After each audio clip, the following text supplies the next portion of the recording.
வேற நம்ம திட்டம் தோற்று போனாலும் தேவ சித்தம் ஒரு நாளும் தோற்காது. அதுதான் தேவ சித்தம்.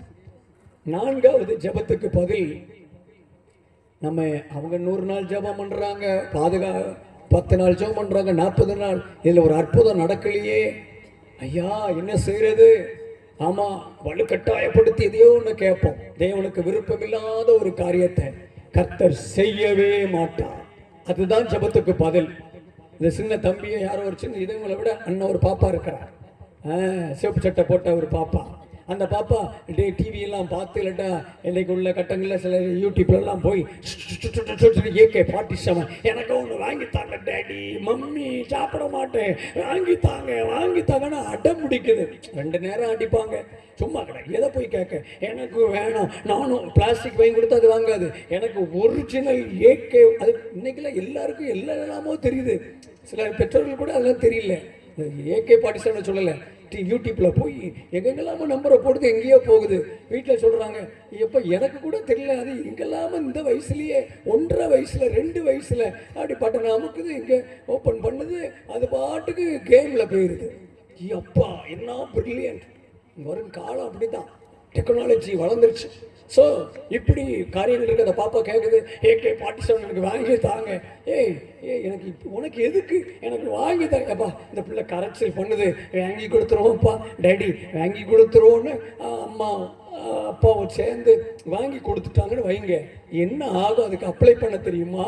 அதுக்கு ஏதாவது பண்ண தெரியுமா? இது இந்த பட்டனை நான் அமுக்குவேன் அப்படின்ட்டு இடக்க முடக்கா துப்பாக்கி நல்லா இருக்கேன்ட்டு இப்படி வச்சு சுடுறதுக்கு பதிலாக இப்படி வச்சுட்டு இடக்க முடக்கா போட்டா ஷாக் ஆளும். இதனால தான் அந்தந்த வயசு, அந்தந்த மெச்சூரிட்டி, முதிர்ச்சி நமக்குள்ள எது வந்த பிறகு எதை கொடுக்கணுமோ அதைத்தான் தேவன் கொடுத்து உங்களை உயர்த்தி அவர் மகிமைப்படும்படியாய் செய்வார். இல்லைன்னா நீங்க வலுக்கட்டாயமா ஏதனாலும் கேட்டு பாருங்க, கர்த்தர் செய்யவே மாட்டார். அது ஒரு ஜெபத்துக்கு பதில். அவங்களுக்கு கிடைச்சிட்டு எனக்கு கிடைக்கலையே, ஐயோ அவங்க 2 வீடு கட்டிட்டாங்களே, இப்போ இது ஒரு வீடா சர்ச்சா தெரியல, வீடு கட்டான்னு வச்சுருங்க, ஐயோ அப்பா அவங்களுக்கு என்னையா குறை, அப்பா ஃபாரின்ல போகிறாங்க, இங்கே வராங்க, இந்த இடத்த வாங்கிட்டாங்க, எனக்கு வீடு கட்ட முடியப்பா, ஒரு கோடி 10 கோடிக்கு கடனை வாங்குங்க, கடனை வாங்கி கட்டுறீங்க, கடனையும் கொடுக்க முடியாது. ஆமாம், பிறகு அந்த வீட்டையும் ஜப்தி பண்ணிடுவாங்க, பிறகு நடு ரோட்டில் தான் நிற்கணும். தேவன் அதனால் செய்ய மாட்டான். நீயோ கடன் வாங்காதிருப்பாய், நீயோ அநேக ஜாதிகளுக்கு கடன் கொடுப்பாய். அவரவர் உழைச்சி அவரவர் வாகனங்களை வாங்கணும், வீட்டை வாங்கணும். சில பெற்றோர்களை மிதிச்சு கெட்ட வார்த்தை போட்டு என்னைய ஏன் பெற்றெடுத்தீங்க, அப்போ எனக்கு 2 லட்சம் ரூபாய்க்கு அந்த பைக்கு ரேஸ் பைக்கு வாங்கி தரீங்களா? இல்லையா? சட்டனை கழட்டி போட்டு செயின் வெளியே தெரிகிற மாதிரி அப்படின்னு ஒரே திருக்குறான். பிறகு எங்கேயாவது போய் விழுந்து, ஆமா மாமா மச்சாங்க 2 பேரும் எங்க உள்ள தம்பிமார ஃப்ரெண்ட்ஷிப் பாருங்க கெடுத்து கடைசியில் மாமா மாப்பிள்ள அப்படின்னு அவனுக்கு உற்சாகம் ஆயிடுது. சட்டையை திறந்து போட்டு அவன் ஜிம்முக்கு போகிற ஆளாக இருக்க வச்சவன், நான் யார் தெரியுமா அப்படின்ட்டு போகிறானோ 2 பேரும் கீழே விழுந்து வண்டியும் நொறுங்கி ஆளும் க்ளோஸ் ஆகிருக்குது.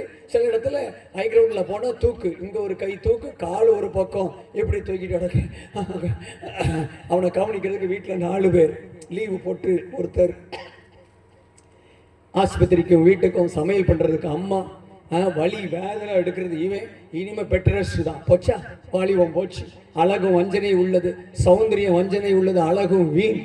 ஏமா சோத்திரம் எதையும் வலுக்கட்டாயப்படுத்தி வாங்கி அதெல்லாம் நல்ல நம்மளா உழைச்சி பிள்ளைகள் படித்து எடுத்து உழைச்சி அவங்க அதுக்கப்புறம் ஆனோ பொண்ணோ அதுக்கப்புறம் ஒரு ஸ்கூட்டி வாங்குங்க, உண்மையாக ஓட்டுவோம். நான் தொட்டு கொடுத்து வாங்கியிருக்கேன், விரட்டக்கூடாது, டயர் தேஞ்சி போயிடும், பெட்ரோல் காலி அடுத்தால் வண்டி நான் பெட்ரோல் எப்படி போடுறோம் போயிட்டேன். இன்னைக்கு உலகம் ஹியூமன் நேச்சர். ஸோ 4 வித பதில்: உடனடி பதில், காலதாமதம், அல்லது 3வது பதில் நம்ம விருப்பம் ஒன்று, தேவனுடைய திட்டம் விருப்பம், அவர் கொடுத்தா அது ஆசீர்வாதமா இருக்கும். எதிர்காலமா நல்ல மணமகனா, நல்ல மணமகளா, குணமுசாலியான ஸ்திரீ, உண்மையுள்ள மணமகன் இருந்தா போதும். ஆமா, அழகு அந்தஸ்து, ஆமா, அப்புறம் வீட்டில் சண்டை போட்டு வீடு பிரிஞ்சு இப்படிலாம் நிறைய இருக்கு. 4வது காரியம், நீங்க என்னத்தான் வலுக்கட்டாயப்படுத்தி தேவ சித்தம் இல்லாம எதை கேட்டாலும் கர்த்தர் செய்ய மாட்டார். ஏன்னா நீங்க அவருடைய பிள்ளை, அவர் உங்களுடைய நம்முடைய தகப்பன். அவருக்கு தெரிய எதை கொடுக்கணும், எப்போ கொடுக்கணும், எப்போ இதை கொடுக்கவே கூடாது. ஏன்னா அவருடைய நாம மகிமைப்படும். அதனால நம்ம மனசுல சந்தோஷப்பட்டு களி கூறணும். இந்த முதல் இதுல ரிப்போர்ட்ல இந்த சீசர்கள் சொல்றாங்க, உடனே அவங்களுக்கு நாங்க ஜெபம் பண்ண நாமத்தினால பிசாசுகளும் எங்களுக்கு கீழ்ப்படுகிறது. உடனே ஒரு அற்புதம் நடந்த உடனே ஜெபம் கேட்கப்பட்டாச்சு. இவங்களை கையில பிடிக்க முடியல சீசர்களை, அந்த அளவுக்கு அவங்களுக்குள்ள உற்சாகம். உடனே அவர்களை அவர் நோக்கி சொல்றாரு, சாத்தான் மின்னலை போல வானத்திலிருந்து விழுகிறதை கண்டேன். இதோ சர்ப்பங்களையும் தேள்களையும் மிதிக்கவும் சத்துருடைய சகல வல்லமையை மேற்கொள்ளவும் உங்களுக்கு அதிகாரம் கொடுக்கிறேன், உங்களை ஒன்றும் சேதப்படுத்த மாட்டாதுன்னா அதிகாரம் கொடுத்து அனுப்புறார். இதெல்லாம் நடந்தாலும் கடைசி அந்த 20ஆம் வசனத்துல ஆகிலும், அங்கதான் பாயிண்ட், ஆகிலும் பிசாசு துரத்துற, அது நடக்குது, இது நடக்குது, எல்லாம் இருக்குது, அற்புதம் நடக்குது, குணமாக்கு வர இருக்குது. ஓ, நீ கை வச்சாலே டப் டப்னு விழுறாங்க. சோத்ரா, அது விழுறது அது சிலருக்கு ஒரு கிருபை கொடுத்துருக்கலாம். ஆனால் யாரையோ ஒருத்தரை ஃபாலோ பண்ணி எல்லாரும் போய் தலையை பிடிச்சிக்கிட்டு அமுக்க கூட. இன்னொரு இடத்துல திருநெல்வேலி பக்கத்தில் ஒரு இது இருக்குது, இந்த 2 கண்ணில் இந்த நரம்பை பிடிச்சிக்கிடுவாங்க. பிடிச்சாச்சுன்னா கண்ணு இருளும், அந்த வெளிச்சம் அப்படியே ஒரு மாதிரி ஆகும். அப்படி கண்ணை இந்த நரம்பை பிடிச்சி அமுக்கிட்டாலே விட்டுருங்க விட்டுருங்க, எனக்கு வலிக்கு வலிக்கு. இல்லை இல்லை, உனக்கு ஆவி பொல்லாத ஆவி இருக்கு, போ போ, என்ன போயிடுறேன், என்னை விட்டுருங்க, தயவு செய்து விட்டுருங்க, வலிக்கு வலிக்குன்னு தள்ளி விட்டுறதுக்கு இல்லை.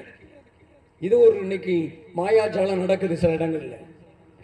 நம்ம கவனமா இருக்கணும். கர்த்தருக்கு ஸ்தோத்திரம். குறி கேட்கிற மாதிரி கண்ட இடத்துல போய் தலையை கொடுத்து எனக்கு ஒரு வார்த்தை சொல்லுங்க.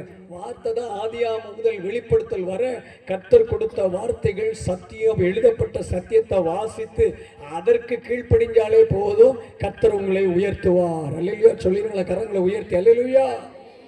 ஆமா, எனக்கு குறி சொல்லுங்க. இங்க தலையை கொடுத்தாச்சு, இன்னொரு இடத்துல இங்க போய் தலையை கொடுத்தாச்சு, இன்னொரு இடத்துல கூட்டம் நடக்குது, அங்கேயும் தலையை கொடுத்தாச்சு. கடைசியில் பார்த்தா வழுக்க முடியலாம் போய் எல்லாரும் தலையில கையை வச்சு வச்சு வச்சு ஜெபம் பண்ணி உனக்குள்ள என்ன ஆவி இருக்கு, தகடு இருக்கு, கண்டதையும் சொல்லி குழப்பி கடைசியில் வியாதியில படுத்து நல்லா இருந்த ஆளையும் கெடுத்து. தேவையா? சத்தியத்தையும் அறிவீர்கள், சத்தியம் உங்களை விடுதலையாக்கும். ஆகவே இந்த வசனத்தின்படி பார்க்கும் பொழுது அருமையான வார்த்தை, அங்கே சொல்லப்பட்ட வார்த்தையின்படி ஆகிலும் ஆவிகள் உங்களுக்கு கீழ்ப்படுகிறதற்காக நீங்கள் சந்தோஷப்படாமல் உங்கள் நாமங்கள் பரலோகத்தில் எழுதியிருக்கிறதற்காக சந்தோஷப்படும். நம்முடைய நாமம் பரலோகத்தில் எழுதப்பட்டிருக்கிறதா? நம்முடைய நாமம் பரலோகத்தில் எழுதப்படணும், ஜீவ புஸ்தகத்தில் எழுதப்படணும். ஜீவனுள்ள தேவன் அதை விரும்புகிறார். அப்புறம் ஒருவரே இரட்சகர்.